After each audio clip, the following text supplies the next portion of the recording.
Fadil Tuan Imam, Tuan Bilal, seterusnya Tuan Nazir Masjid, tuan-tuan, puan-puan, ibu-ibu, ayah-ayah yang dirahmati Allah sekalian. Alhamdulillah, syukur kepada Allah SWT pada hari ini kita dapat disampaikan iman-iman dan Islam yang wajib kita syukuri. Janganlah kita lupakan juga kita mensyukuri nikmat-nikmat lain yang Allah limpahkan dengan begitu banyak nikmatnya kepada kita, dan antaranya yang perlu kita syukuri setiap hari adalah nikmat aman. Alhamdulillah tuan-tuan, kita masih ada masjid untuk kita pergi melangkah dan balik masjid. Alhamdulillah kita ada rumah yang boleh kita pergi, kita boleh balik rumah kita, kan? Dan sebulan lebih ni saudara-saudara kita di Palestin bukan tak nak pergi masjid, masjid dah tak ada lembu, dan tak ada masjid, rumah pun tak ada. Jadi itulah suasana yang sedang berlaku dan dihadapi oleh sahabat-sahabat kita, saudara-saudara kita di Palestin, yang mana nikmat yang ada itu kita syukurilah, dan kita lazimilah masjid kita, kita hargailah rumah kita, kita syukurilah apa yang kita ada, kerana kita dilimpahkan oleh Allah SWT begitu banyak nikmat, dan kadang-kadang kita terlupa dengan yang ada dan kita minta yang baru pula. Tak salah nak minta yang baru tuan-tuan, cumanya pastikan yang ada itu sudah cukup syukurnya. Kita syukuri sungguh-sungguh dengan apa yang ada, dan dengan segala nikmat itu menambah ketaatan kita kepada Allah, dan seterusnya menjauhkan kita daripada berbuat maksiat dan dosa kepada Allah SWT. Ibu-ibu, ayah, tuan-tuan, puan-puan dirahmati Allah sekalian, insya-Allah kita menyambung perbincangan kita pada sifat tercela yang keenam, cinta kedudukan dan kemegahan. Tuan-tuan, puan-puan dirahmati Allah sekalian, buku ini seperti biasa, mungkin ada yang ialah perjumpaan kita pun sebulan sekali. Jadi saya bacakan bukunya. Ini adalah 10 asas penyucian hati sebagai daripada kitab 40 asas dalam agama karya Imam Hujjatul Islam Abu Hamid Al-Ghazali, dan diterbitkan oleh Jabatan Mufti Negeri Islam. Jadi buku ini tuan-tuan boleh download percuma, seperti biasalah selalu saya sebut, dia boleh download secara percuma di website Jabatan Mufti Negeri Islam. Tuan-tuan boleh masuk website kami, website baru. Cara dia hutang penerbitan, penerbitan bahagian fatwa, kat situ ada fatwa, dengan di bawah fatwa itu ada buku PDF yang boleh tuan-tuan download, insya-Allah. Jadi para ulama tasawuf ataupun Imam Ghazali secara khususnya telah meletakkan sifat mazmumah itu ada 10 perkara. Tapi kalau kita baca kitab Ihya itu ataupun kita baca kitab ini, dia kata sifat mazmumah itu banyak sangat, tetapi diringkaskan, diformulakan, akhirnya daripada yang banyak-banyak sifat mazmumah itu akhirnya tinggallah 10. 10 itu yang pertama kita dah selesai, makan berlebih-lebihan, syarab ta'am selesai. Kita dah cerita makan yang macam mana, salah ke makan, tak salah ke makan, makan yang macam mana, yang dicela itu ada dalam buku ini, kita dah bincang. Yang kedua, bercakap berlebihan. Bercakap berlebihan ini dia adalah afatul lisan ataupun kegeliciran lidah. Ada banyak tempat lidah kita tergelincir, dalam kita tak sedar lidah kita tergelincir, dalam bergurau lidah tergelincir, dalam memuji lidah tergelincir, dalam bercakap dengan orang tergelincir, terdusta, tertipu, kegelinciran. Tergelincir di mana? Ada orang sengaja tergelincir, tuan-tuan.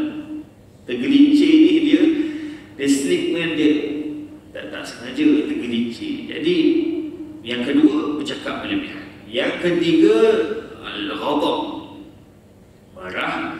Yang keempat, hasad. Kita dah tengok hari itu, hasad pun kita dah selesai. Hasad-hasad yang macam mana dibenarkan, hasad-hasad yang macam mana yang tidak dibenarkan. Dan yang kelima, pada pertemuan yang lepas pada bulan 10, 14 kita ambil bakhil dan mencintai harta. Semua ini bersangkutan, semua ini bersangkutan. Jadi bersangkutan maknanya kita akan secara tidak langsung kita akan menyentuh bab sebelum itu. Kita masuk hari ini kita ambil cinta kedudukan dan kemegahan, ar-ru'unah wa hubbul jah. Tapi pada masa yang sama nanti kita akan sebut juga topik yang sebelum ini. Macam itulah susunan buku ini yang dibuat oleh Al-Imam Al-Ghazali. Baik, insyaAllah sifat tercela ke-6 adalah cinta kedudukan dan kemegahan. Firman Allah Subhanahu wa taala, qala al-mu'allif rahimahullah wa nafa'ana wa iyyakum bi'ulumi fi darin amin. Semoga Allah beri keberkatan, Allah limpahkan kebaikan kepada kita dalam kita membaca atau kita menelaah buku ini bersama-sama insya-Allah. Firman Allah Subhanahu wa taala, Imam Ghazali buka dengan firman Allah ini yang pertama sekali dalam surah Al-Qasas ayat ke-83, a'udzubillahi minasyaitonir rajim. Tilka darul akhirah naj'aluha lil ladzina la yuriduna 'uluwan fil ardh wala fasada wal 'aqibatu lil muttaqin. Tilka darul akhirah, itulah negeri akhirat, yakni yang telah diterangkan nikmat-nikmatnya itu kami sediakan bagi orang-orang yang tidak bertujuan, la yuriduna 'uluwan fil ardh. Kami sediakan negeri akhirat itu untuk siapa? Untuk orang-orang yang tidak bertujuan hendak mendapat pengaruh dan kelebihan di muka bumi. La yuriduna 'uluwan fil ardh. 'Uluwan ni kemegahan.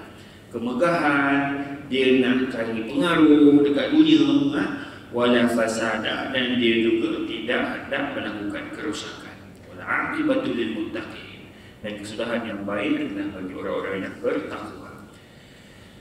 Jadi dalam homework saya semalam, bila kita baca surah Al-Qasas ni, nak cerita pasal apa surah ni sebenarnya ataupun ayat ni. Jadi Al-Quran ini sebenarnya memang kalau kita ambil satu ayat macam ni, kadang-kadang bukan dia tergantung, kita macam tak, orang bukan kata tak sempurna, Al-Quran itu sempurna, cuma cerita dia tu tak lengkap. Jadi saya pun mula buka tafsir, dan rupanya cerita ni adalah cerita tentang Qarun. Jadi bila sebut hujjah tadi, ceritakan kedudukan dan kemegahan ini, Allah ceritakan juga dalam ayat ni dia ada kaitan dengan Qarun. Bila kaitan dengan Qarun, maknanya dia ada kaitan dengan harta. Dia tak boleh berpisah. Akhirnya bersambunglah juga kita daripada topik sebelum ini, iaitu yang kita sebut apa? Al-bakhil wa hubbul mal. Dia bakhil dan dia cintakan harta. Jadi untuk dapat gambaran yang lebih menarik tentang ayat ini, akhirnya itu penyudahnya. Ayat 83 ni ayat penyudah. Itulah negeri akhirat. Jadi sebelum sampai ke negeri akhirat ini, Allah nak ceritakan ayatnya daripada ayat 76. A'udzubillahi minasyaitonir rajim. Inna qaruna kana min qaumi Musa fabagha 'alaihim wa atainahu minal kunuzi ma inna mafatihahu latanu'u bil usbati ulil quwwah idh qala lahu qaumuhu la tafrah innallaha la yuhibbul farihin. Sesungguhnya Allah sebut dalam ayat 76 surah Al-Qasas ini, sesungguhnya Qarun adalah dari kaum Nabi Musa. Kita cek buka tafsir Ibnu Katsir, ada berbagai pandangan yang dibawa. Ada yang kata Ibnu anak pakcik, maknanya sepupu Nabi Musa rupanya. Si Qarun ni sepupu Nabi Musa. Dan ada yang kata pakcik. Tapi kita kata maknanya, ulama sebut maknanya dia saudara kepada Nabi Musa. Jadi daripada kaum Musa, kemudian dia berlaku sombong dan zalim terhadap mereka, dan kami telah mengurniakannya dari berbagai jenis kekayaan, dan anak-anak kuncinya menjadi beban yang sungguh berat untuk dipikul oleh sebilangan orang yang kuat sasa. Qarun dia punya kaya, tuan-tuan. Saya buat homework malam tadi tengok. Dia punya kunci dia, Tuan-tuan kaya macam mana pun tak boleh kaya Qarun lah. Tengok, rasa je lah. Dia punya kunci khazanah dia, kunci harta dia yang nak simpan harta dia ni, kunci tu dipikul oleh 10 orang yang sado-sado. Nak bagi tahu yang dia kaya, kunci yang itu diusung oleh 10 orang ni, ikutlah si Qarun ni, mana Qarun nak pergi. Macam tu jadi tuan-tuan. Punya kaya lah si Qarun ni yang asalnya miskin, asalnya ramai anak, memang ramai anak dia. Kemudian dan dia adalah orang miskin. Dan dia minta Nabi Musa doakan dia dan Allah kurniakan. Jadi punya kaya dia tu macam tu lah. Ia berlaku sombong. Ia berlaku sombong ketika kaumnya berkata kepadanya, janganlah engkau bermegah-megah dengan kekayaanmu. Jadi dia pun kata, kaum dia pun kata, ingatlah kau tu bukan orang senang dulu, bermegah-megah ni, janganlah macam ni, tak elok. Apa yang kau ada sekarang ni Allah yang bagi. Orang nasihat lah, orang nasihat. Sifat orang megah ini, kalau ikut seperti yang Allah ceritakan, yang Allah contohkan ini, maka Qarun sombong dengan teguran-teguran itu, maknanya ego, maknanya dia tak terima teguran orang. Dia rasa dia dah banyak kunci-kunci tu, kan, dia dah ada orang yang dia bayar untuk bawa kunci-kunci dia tu, dia pun rasa dia yang terpaling hebat. Inna Allah la yuhibbul farihin. Semuanya Allah tidak suka kepada orang-orang yang bermegah-megah sepertimu, seperti lagak begitu. Sambungan ayat ni, ayat 77. Wabtaghi fima ataka Allahu darul akhirah wa la tansa nasibaka minad dunya wa ahsin kama ahsana Allahu ilaik wa la tabghi al-fasada fil ard inna Allah la yuhibbul mufsidin. Kemudian pada ayat 37 ini, dan tuntutlah dengan harta kekayaan yang telah dikurniakan Allah kepadamu akan pahala dan kebahagiaan hari akhirat, dan janganlah engkau melupakan bahagianmu, yakni keperluanmu dan bekalanmu dari dunia, dan berbuat baiklah kepada hamba-Mu Allah sebagaimana Allah berbuat baik kepadamu dengan pemberian nikmatnya yang melimpah ruah. Dan janganlah engkau melakukan kerosakan di muka bumi, sesungguhnya Allah tidak suka kepada orang-orang yang berbuat kerosakan. Sambungan ayat ayat ini tadi straightforward lah, maknanya teguran Allah SWT supaya dengan harta yang ada itu jangan sampai kita buat kerosakan. Rosak diri sendiri pun rosak lah tuan-tuan. Dengan harta tu kita jadi lega, rosak. Dengan harta tu kita berbelanja yang bukan-bukannya, tidak memberi manfaat dan faedah, rosaklah. Besarnya kerosakan yang dibawa oleh harta ini, maknanya diingatkan oleh Allah Subhanahu Wa Taala supaya kita berjaga-jaga dengan harta. Apa Qarun cakap? Qarun menjawab. Jawab pula dia, orang nasihat dia menjawab. Qala innama utitu ala ilmin 'indi. أولم يعلم أن الله قد أهلك من قبله من القرون من هو أشد منه قوة وأكثر جمعا ولا يسأل عن ذنوبهم المجرمون. Qarun menjawab dengan sombongnya, aku diberikan harta kekayaan ini hanyalah disebabkan pengetahuan dan kepandaian yang ada padaku. Megah tadi tuan-tuan, ni ayat-ayat megah, ayat-ayat sombong. Kan? Aku kaya ni sebab usaha aku lah. Aku kaya ni tanpa bantuan orang pun, tanpa subsidi pun aku kaya. Adalah dan cerita-cerita subsidi tu kan, aku tanpa subsidi pun aku kaya, aku usaha sendiri. Itu contoh-contoh ayat-ayat yang perlu kita elakkan dalam tutur kata kita. Hati-hati. Kerana disebabkan pengetahuan dan kepandaian yang ada padaku. Kalaulah Qarun bijak, tidakkah ia mengetahui dan pandai memahami bahawa Allah telah membinasakan sebelumnya dari umat-umat yang telah lalu orang-orang yang lebih kuat daripadanya dan lebih banyak mengumpulkan harta kekayaan. Dan ingatlah orang-orang yang berdosa, bila mereka disiksa, tidak lagi ditanya tentang dosa-dosa mereka kerana Allah sudah sedia mengetahui. Sambungan tuan-tuan 79. Fa kharaja ala qaumi fi zinati. Kemudian Qarun pun keluar pada kaumnya dengan memakai perhiasannya. Megah lagi. Ayat yang Allah bagi di permulaan dia semua cerita tentang kemegahan. Dia keluar memakai perhiasan dia tu. Maknanya dalam ayat ni diceritakan dia keluar dengan kemegahan dia. Nak cantik, nak tunjukkan kehebatan dia. Qala alladhina yuriduna al-hayata ad-dunya ya laita lana mithla ma utiya Qarun innahu lahu hazzin 'azim. Bila dia keluar dengan kemegahan dia tu, dengan perhiasan-perhiasan dia tu, orang-orang yang yuridun dunia, orang yang nakkan dunia ni, apa dia kata? Beruntunglah kau dulu, dia kata macam tu. Alangkah baiknya kalau kita ada kekayaan seperti yang didapati oleh Qarun.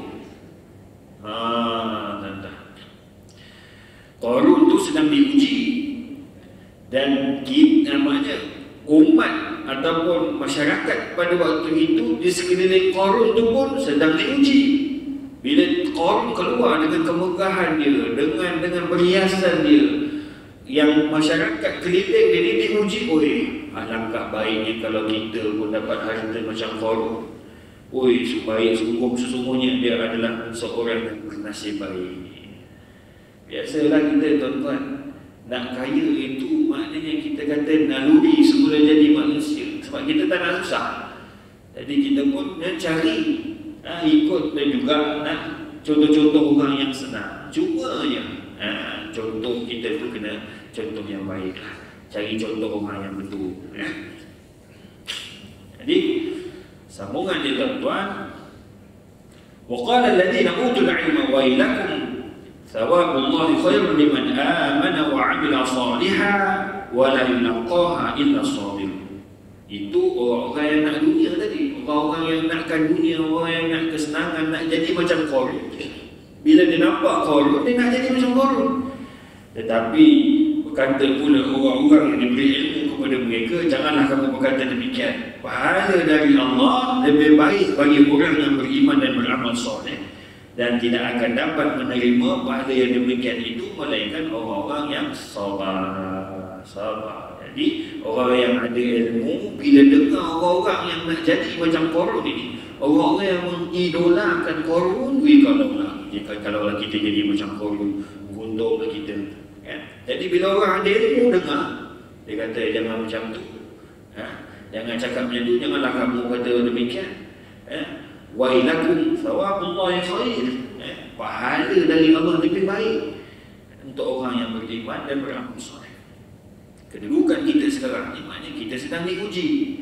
Mungkin orang-orang yang lihat Qarun pada waktu itu semua ramainya orang miskin pada waktu itu kan. Jadi bila dia tengok Qarun tu senang, maka dia orang pun mengharapkan untuk menjadi seperti Qarun. Tetapi dipesan oleh orang yang berilmu pada waktu itu, sabarlah, sebab pahala dalam beriman dan beramal soleh itu lebih baik. Fa khasafna bihi wa bidarihi al-ard. Kita dah masuk tadi, tuan-tuan. 80, 81. Fa khasafna bihi wa bidarihi al-ard fama kana lahu min fi'atin yansurunahu min dunillah wa ma kana minal muntasir.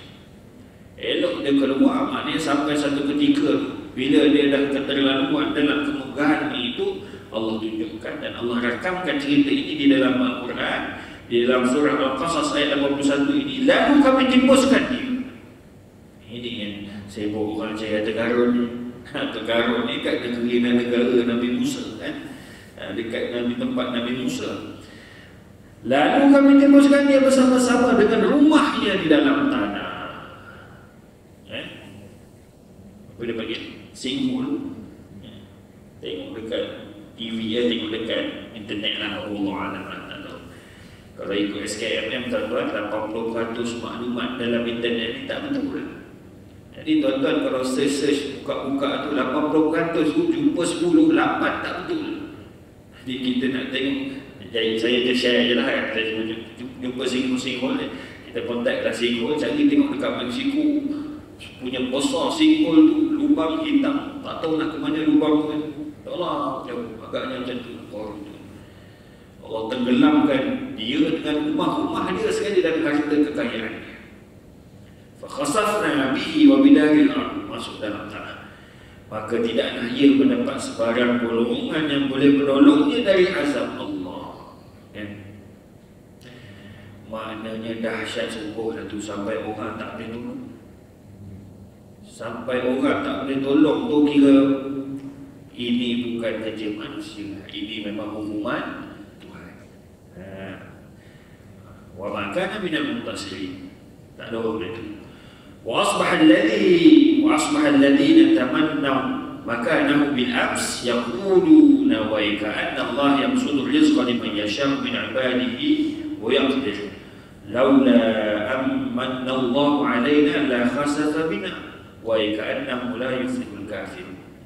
Dan orang-orang yang hari itu bila tengok Qarun nak jadi macam Qarun tu, orang yang bercita-cita nak jadi macam Qarun hari itu, bila dah tengok, bila dapat tahu Qarun dah tenggelam dengan rumah, dengan harta-harta dia, baru dia sedar, wah, sesungguhnya Allah mewahkan rezeki bagi sesiapa yang dikehendakinya dari hamba-hambanya, dan dialah juga yang menyempitkannya. Kalau tidak kerana Allah memberi pertolongan kepada kita, tentulah kita akan dibinasakan dengan tertimbus di dalam tanah seperti Qarun. Wa ka'annahu la yuflihul kafirun. Oh, sesungguhnya ni ayat ni kata wa ka'anna ni. Wa ka'annahu ni sesungguhnya orang-orang yang kufurkan nikmat Allah tu tak percaya. Baru tersedar manusia ni memang Allah hiaskan dia dengan sifat lupa dan lalai. Sebab itu dalam hadis Nabi disebut ad-dinun nasihat. Agama itu nasihat menasihati. Dan sebab tu kalau kita ikut hukum fardu ain dia bagi orang lelaki ni setiap seminggu sekali dia kena pergi dengar khutbah. Jadi dalam khutbah itu penuh dengan nasihat. Dalam khutbah itu ada rukun dia. Rukun khutbah itu kena pesan kepada takwa, kena baca hadis, kena selawat, kena sebut ayat Quran. Jadi itulah kita kata tonggak ataupun itulah peringatan yang sebenar di dalam khutbah itu, kan? Tapi fahamlah tuan-tuan, hari Jumaat tu hari kerja. Hari Jumaat hari kerja kena pula letih. Malam tu tidur lewat buat kerja ke apa, kan? Sampai masjid soft datang awal nak dapatkan pahala apa seperti berkorban seekor unta tu. Sejuk pula masjid kita ni, masya-Allah. Memang lena tuan-tuan. Jadi saya kalau kat office memang kena cari juga masa sekejap. Duduk kat kursi kan kena kejam juga. Jadi elakkan diri sebelum Jumaat tu makan. Jadi kalau sebelum Jumaat tu dah makan, tambah pula haji kita ni hari Jumaat meriah, lagi dugaan tu.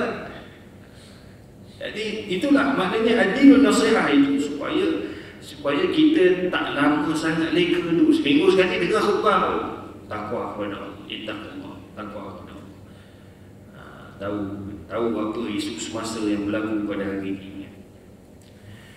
Ini macam itulah tuan-tuan. Akhirnya orang yang bercita-cita nak jadi macam Qarun hari itu, Allah kata pada dia, nasib baiklah tak jadi macam Qarun. Apa dia kata nasib baik. Hari itu nak jadi macam Qarun. Bila dah kena kentuk, Allah tunjuk contoh, Qarun dah tenggelam dengan harta-harta dalam rumah dia. Nasiblah kita tak kaya macam Qarun. Dan barulah masuk ayat ni tuan-tuan, baru masuk ayat ni. Tilka darul akhirah naj'alha lil ladzina la yuriduna 'uluwan fil ardh. Jadi cerita tentang Qarun itu adalah lambang kemegahan dan lambang ciptakan kedudukan. Jadi dengan harta yang Qarun ada, ujian harta yang Qarun ada itu menyebabkan dia pergi next level. Mula-mula Allah uji dia dengan harta. Bila Allah dah uji dengan harta, kemudian dia pun leka dengan harta dia. Takkan sampai sini je, jadi dia mula ciptakan kemegahan. Megah dan kedudukan. Jadi ditafsirkan juga oleh sebagian ulama, maka kemegahan itu termasuklah juga populariti. Populariti juga boleh membawa kesan yang sangat dahsyat kepada orang-orang yang mungkin gagal untuk mengawal diri dia, akhirnya dia pun jadi, kita panggil idola, kita panggil dia jadi TikToker kan, contoh lah. Bila dia kat luar, orang semua kenal dia, itu boleh membawa kepada cinta, kepada kemegahan. Baik, sabda Nabi SAW, beda ayat itu dan banyak sikit kan penerangan dia, cuma hanya nak bagi tahu simbol ataupun Qarun itu bukan simbol kepada cinta harta saja, tetapi dia menjadi simbol kepada cintakan kedudukan dan kemegahan, kerana ayat-ayat Allah tadi semua dibuka dengan fakharaja ala qaumi fi zinati, keluar dengan kemegahan untuk nak tunjukkan kekayaan dan sebagainya. Baik, Rasulullah SAW bersabda, hubbul mali wal jah yumbitani nifaq fil qalb kama yumbidul ma'u al-baqla. Al-Iraqi mengatakan bahawa tidak dapat lafaz yang seperti itu. Az-Zabidi mengatakan hadis ini telah dikeluarkan oleh Abu Mansur Al-Dailami di dalam Musnad Al-Firdaus dengan sanad yang dhaif.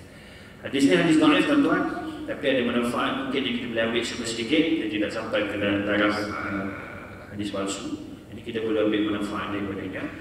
Cintakan harta dan kemegahan itu dapat menumbuhkan sifat munafik di dalam hati, seperti air yang menumbuhkan sayur-sayuran.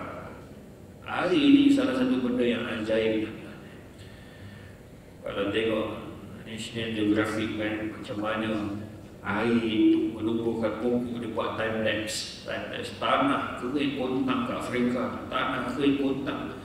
Kering kontang kan, biji benih pun kita tak nampak, sama je macam tanah tu, hitam, kering kontang. Tiba-tiba bila Allah turunkan hujan, tiba-tiba dekat tanah yang kering kontang tadi hijau. Mana datang kan? Itu kata ajaibnya air. Air yang menghidupkan. Jadi begitulah bagaimana air menumbuhkan sayur-sayuran, begitulah juga harta dan kemegahan menumbuhkan sifat munafik. Bukan salah nak jadi kaya tuan-tuan ya, macam biasalah saya sebut kan, kita tahu tak salah, sahabat-sahabat pun ada yang kaya. Uthman bin Affan contoh yang popular kan. Kalau Uthman bin Affan tu tak kaya, tak ada lah cerita telaga Uthman tu kan, yang dia beli sehari, Yahudi punya telaga tu dia beli sehari, hari ni kau hari sampai hari Uthman wakafkan untuk semua orang, bukan orang Islam, untuk semua kan. Dan kalau Uthman tak kaya, tak tengoklah kita sekarang ni projek-projek dekat Madinah, ada wakaf Uthman bin Affan, kita tengok signboard yang buat hotel tu, ini wakaf Sayyidina Uthman bin Affan. Hebat tuan-tuan, kaya ke Sayyidina Uthman, sampai hari ini Allah tunjukkan keberkatan kekayaan itu. Itu yang kita nak, kaya yang menjadi tunggangan kita untuk ke syurga. Itu yang cantik. Kalau kaya itu menjadi tanggungan kepada kita, itu beratlah tuan-tuan. Kita pula kena tanggung kekayaan itu di hadapan Allah. Apa kau buat dengan harta kau ni? Min aina kasaba, daripada mana kau ambil? Ila aina anfaqa, ke mana kau nafkahkan harta kau ni?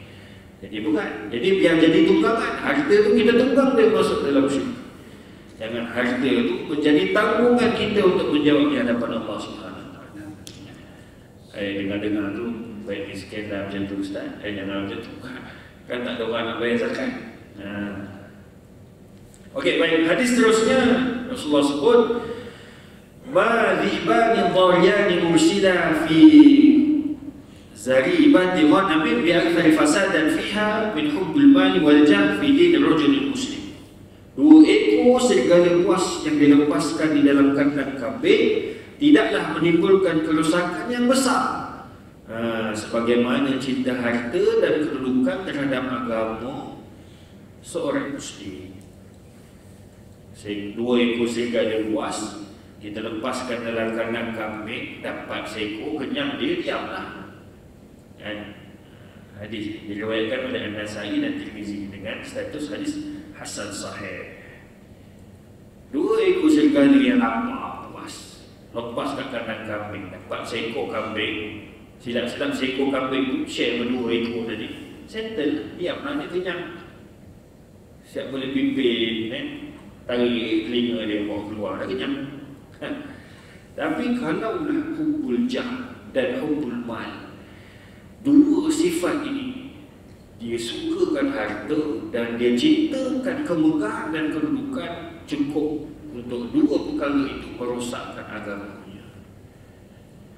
Kira kesai lah, kira settle lah agama dia tu, rosak agama dia dengan dua sifat itu, iaitu cinta harta dan kedudukan. Baginda juga bersabda dengan memuji sikap tidak menonjolkan diri, ya. Rubba ash'af aghbar dhi dibrain la yubahu lahu law aqsama 'ala Allah 'azza wa jalla la abarrahu. Kan? Hadis Anas bin Malik. Kam min ash'atin aghbar dhi dibrain la yubahu lahu law aqsama 'ala Allah la abarrahu la abarrahu. Ada orang yang kusut masai, berdebu, berpakaian compang-camping, dan orang tak pedulikan dia pun. Tetapi jika dia bersumpah atas nama Allah Azza wa Jalla, nescaya Allah akan memenuhi sumpahnya. Kan ini cerita orang yang tidak dilihat manusia. Dia nobody lah, kita kata kau ni siapa tak kenal. Nah, tengok dengan kusut masainya, nampak tak terurusnya. Tapi bila dia bersumpah atas nama Allah, nescaya Allah akan memenuhi sumpahnya. Apa maksud dia? Low profile. Orang yang low profile itu hati-hati, nampak macam tak kenal, nampak macam kusut, nampak macam selekeh. Selekeh memang kotor lah tuan-tuan. Selekeh tak kotor, cuma dia nampak macam tak terurus. Hati-hati dengan orang macam ni, sebab Nabi ingatkan. Ada seorang sahabat, nama dia memang hadis dia pun tentang Al-Bara' bin Malik. Saya buka hadis ni, cerita tentang apa hadis ni, siapa lah yang kusut masai. Rupanya ada seorang sahabat nama dia Al-Bara' bin Malik. Al-Bara' bin Malik ni adik-beradiknya Anas bin Malik. Anas bin Malik, abang atau adik dia, saudara dia adalah Al-Bara' bin Malik. Al-Bara' bin Malik ni rupanya dia adalah seorang yang cerita dia, fizikal dia ceritakan dalam syarah hadis, dia kata dia seorang yang kusut masai. Nampak tak terurus, dahlah kurus, tak terurus, kusut, nampak kusut, akhbar, berdebu, kan, nampak berdebu. Jadi kita cakap ni macam bahasa tak elok dia, nampak macam mampit lah, kan, berdebunya, kusut masai. Tapi Nabi ingatkan, rupanya dalam sejarah Al-Bara' bin Malik ni adalah seorang tentera Islam yang tak reti takut. Dia tak takut. Sayyidina Umar dalam masa dia jadi khalifah, dia melarang Al-Bara' bin Malik daripada jadi panglima tentera sebab berani sangat. Jadi bila panglima tentera ni berani sangat, nampak macam dia takut orang-orang yang belakang lagi terikut-ikut dengan semangat dan keberanian dia, takut ramai tentera Islam mati. Jadi Sayyidina Umar tak bagi Al-Bara' bin Malik ni jadi panglima, tapi dia jadi askar, dia jadi tentera biasa. Tapi keberanian dia tetap disebut dalam sejarah, dan kepribadian dia itu dipuji oleh Nabi SAW. Dalam keadaan dia nampak kusut masai, dalam keadaan nampak dia berdebu tak terurus, dalam nampak dia ni nobody, ni siapa lah, kan, tengok rupa macam ni, orang tak dihirau orang pun, bahulah orang tak hirau orang ni pun. Tapi Nabi ingatkan, Nabi kata, "Lau aqsama 'ala Allah 'azza wa jalla la abarra." Tapi kalau ada bersumpah atas nama Allah, jadi tuan-tuan, persepsi kita ke atas orang, janganlah kita judge dia. Ini memang hadis yang betul kena dengan don't judge a book by its cover. Kita kadang-kadang ni, sekarang ni lah mudah menilai, tengok boleh percaya ni. Boleh percaya. Rupanya yang boleh percaya tu yang kita kena. Tengok ni, nampak okey ni kan, pakaian pun okey kan, penampilan okey, naik kereta pun boleh tahan kita tengok. Rupanya itulah dia, kaki scam je. Jadi jangan mudah menilai orang hanya berdasarkan penampilan, kerana itu diingatkan oleh Allah, diingatkan oleh Nabi sallallahu alaihi wasallam. Punya orang macam ni lah yang sebenarnya bila dia bersumpah atas nama Allah, dia jadi ataupun dia memberi kesan yang besar. Rasulullah juga bersabda, inna ahli jannah kullu ashaf aghbar fi tamri idza ista'dhanu 'ala al-umara lam yu'dhan lahum wa idza talabu nisa lam yunkahu aw idza qalu hadithan lam yunsaf liqawlihim hawaij ahadihim tatajaljal fi sadri law qusima nuruhu yawm al-qiyamah 'ala an-nas la wasi'ahum. Hadis yang sama sebelum ini Al-Iraqi telah menyatakannya dalam keadaan bersih dan tidak mentakharnya. Az-Zabidi juga tidak menyakinya, namun hadis ini boleh dilihat dalam Syu'abul Iman. Hadis ini tak tahu apa dia punya status.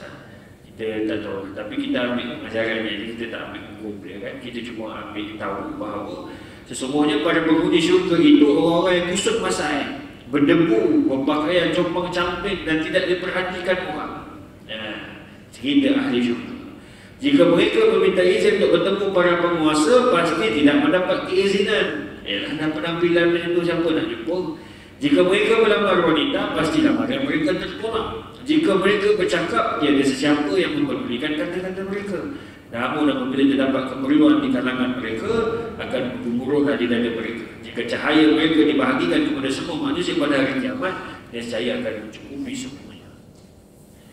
Jadi cerita-cerita ataupun hadis-hadis, petikan-petikan, potongan-potongan hadis yang dibawakan tadi, semuanya menceritakan tentang bagaimana ataupun kita kata bagaimana merendah diri itu boleh memberi kesan kepada kita dan daripada boleh memberi kesan kepada agama kita. Maknanya tidak hina orang yang merendah diri dalam apa keadaan. Jadi biarlah kaya yang merendah diri, biarlah berilmu yang merendah diri, biarlah ada pangkat tetapi pangkat yang merendah diri. Jadi dengan begitu sebenarnya dia akan mendatangkan lagi ke penghormatan orang kepada dia. Penghormatan itu merupakan sesuatu yang mahal, tetapi bila penghormatan itu kita tagih, penghormatan itu kita minta beria, maka kat situ akan muncul kehinaan kepada agama seseorang. Dan Abu Ayyub berkata, demi Allah, tidaklah seseorang hamba yang membenarkan Allah melainkan dia tidak menyedari kedudukannya sendiri di sisi Allah. Maka dari ini kamu akan dapat memahami betapa tercelanya populariti, hubbul jah, populariti, kemasyhuran dan sesuatu kedudukan, kecuali apabila Allah Azza wa Jalla yang membuat seseorang itu terkenal dalam urusan agama tanpa dipinta, seperti kemasyhuran para nabi, khulafa ar-rasyidin, para ulama dan wali-wali Allah. Jadi kebenaran yang sebenar ataupun kedudukan yang sebenar ini semuanya yang tidak tercela, kemegahan yang bukan kita kata ialah kemegahan, dan juga maknanya suatu kedudukan yang mulia yang dikurniakan oleh Allah SWT, maka dia tidak dilihat sebagai cela. Ada orang belajar pondok tapi Allah nak angkat dia, tak pernah keluar kat TV kan, tapi tiba-tiba Allah nak angkat dia jadi tuan, boleh. Dan itulah yang disebut kemasyhuran yang sebenar. Kan? Itulah yang disebut sebagai kemegahan ataupun kedudukan yang tidak tercela, yang tidak termasuk dalam apa yang kita bincangkan ini, sebab dia diangkat oleh Allah Subhanahu wa taala. Sama seperti kemasyhuran para nabi, khulafa ar-rasyidin, para ulama dan wali-wali Allah. Cerita mereka itu bukan dia nak, tapi dia diangkat oleh Allah Subhanahu wa taala, dia dimuliakan sebegini. Dan itu juga bukan ujian untuk dia dan ujian untuk kita. Jadi kalau kita tengok kemegahan dalam Dewan Bahasa dan Pustaka ni tuan-tuan, dia akan membawa kepada sifat-sifat yang seerti dengan keagungan, yang berkaitan dengan kebesaran, yang berkaitan dengan kemasyhuran, dan yang berkaitan dengan kemuliaan. Jadi itulah yang kita sebut sebagai hubbul jah. Banyak lagi kat sini tuan-tuan sebenarnya. Jadi kalau tuan-tuan nak bacaan yang lebih detail, tuan-tuan boleh download buku ni apa cuma ataupun baca secara online di website Jabatan Mufti tadi. Cuma yang kita sebutkan sini maknanya seperti biasa tuan-tuan. Atau yang saya sebut sebagai disclaimer. Buku yang kita ambil ni sifat penyucian hati ni dia ilmu tasawuf. Jadi apa-apa ilmu pun sebenarnya yang kita ambil bukan untuk kita tuduh orang, tetapi untuk kita cermin diri kita. Ada tak kat kita hubujah ni? Ada tak pada kita mencintai kemegahan dan mencintai kedudukan ni? Jadi dia reflect balik untuk diri kita dan bukan untuk kita kata kat orang. Jadi itulah juga untuk saya. Moga-moga apa yang saya sampaikan ini menjadi peringatan untuk diri saya sendiri, supaya kita menjauhkan diri kita daripada semua sifat mazmumah. Daripada awal kita ambil dulu, dengan makannya, dengan banyak cakapnya, dengan marahnya, dengan hasadnya, dengan cinta hartanya. Dan hari ini kita ambil tentang kemegahan dan kedudukan. Moga-moga tuan-tuan ada manfaat daripada pertemuan kita pada hari ini.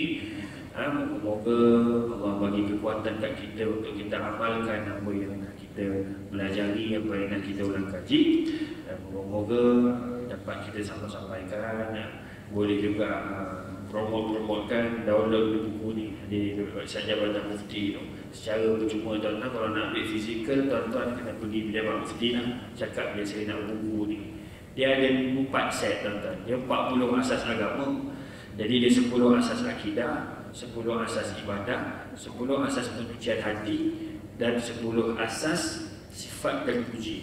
Ada 4. Jadi 10 kita ambil 20 belakang je lah. 10 asas penyucian hati, kita nak bersihkan diri kita nak bersihkan hati kita daripada sifat mazmumah. 10 sekarang yang kita dah ambil. Habis nanti insya-Allah kita akan ambil 10 asas sifat terpuji, iaitu sifat-sifat mahmudah dimulai dengan sifat ataupun taubat. Jadi itu memang susunan yang dibuat oleh Imam Ghazali dan juga kebanyakan ulama tasawuf. Sebelum kita masukkan ke dalam diri kita sifat-sifat terpuji, wajib untuk kita bersihkan diri kita daripada sifat-sifat tercela. Sifat-sifat mazmumah. Sama macam nak solat perumpamaannya. Kita nak solat, sebelum kita solat menghadap Allah, nak berdoa kepada Allah, wajib kita bersihkan tempat sembahyang kita. Kalau kotor, bersihkan diri kita. Kalau bernajis, mandi wajib. Kalau berjunub, kalau berhadas besar, ambil air sembahyang dulu. Wajib hilangkan benda-benda yang boleh menghalang air daripada kena kotor. Bersihkan sebersih-bersihnya, baru ambil wudu dan baru menghadap Allah Subhanahu wa taala. Jadi apa yang kita belajar sekarang, apa yang kita tengah ambil 10 sifat mahmudah, sifat mazmumah ini adalah membuang diri kita, membuang hati kita daripada sifat-sifat tercela. Moga-moga ada manfaat tuan-tuan. Hari ini hari cuti panjang nampaknya. Jadi mungkin nanti akan bermusafir, kita doakan moga-moga perjalanan selamat pergi dan balik. Moga-moga Allah lindungi cuti kita insya-Allah. Moga-moga dan sampai itu jangan juga kita lupakan kepada saudara-saudara kita di Palestin, teruskan berdoa. Allah bagi jalan, Allah berikan mereka kesabaran dalam menghadapi ujian yang telah biasa mereka tempuh pun dah biasa dah untuk mereka. Wallahu ta'ala alam. Yang baik, terima kasih di atas segala perhatian, mohon maaf di atas segala kekurangan. Qul qawli hadza wa astaghfirullahalazim li wa lakum. Assalamualaikum warahmatullahi wabarakatuh.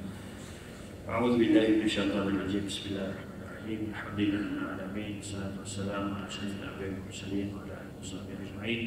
Allahumma inna nas'aluka salamatan fid din wa afiyatan fil jasad wa ziyadatan fil ilm wa barakatan fil rizq wa tawbatan qabla al-maut wa rahmatan 'inda al-maut wa maghfiratan ba'da al-maut. Allahumma hawwin 'alaina fi sakaratil maut wa najatan min nar wa afatan hisab. Allahumma inna naj'aluka fi nuhuri a'da'ina wa na'udzu bika min shururihim. Allahumma baddil shamlahum, farij jam'ahum, shaddid kalimatahum وزلزل أقدامهم وسلط عليهم كلمة من كلامك يا قهار يا جبار يا منتقم. اللهم يا منزل الكتاب ويا مجري السحاب ويا هازم الأحزاب اهزمهم اهزمهم وانصرنا عليهم. صلى الله على سيدنا محمد وعلى اله وصحبه وسلم. الحمد لله رب العالمين. تقبل الله منا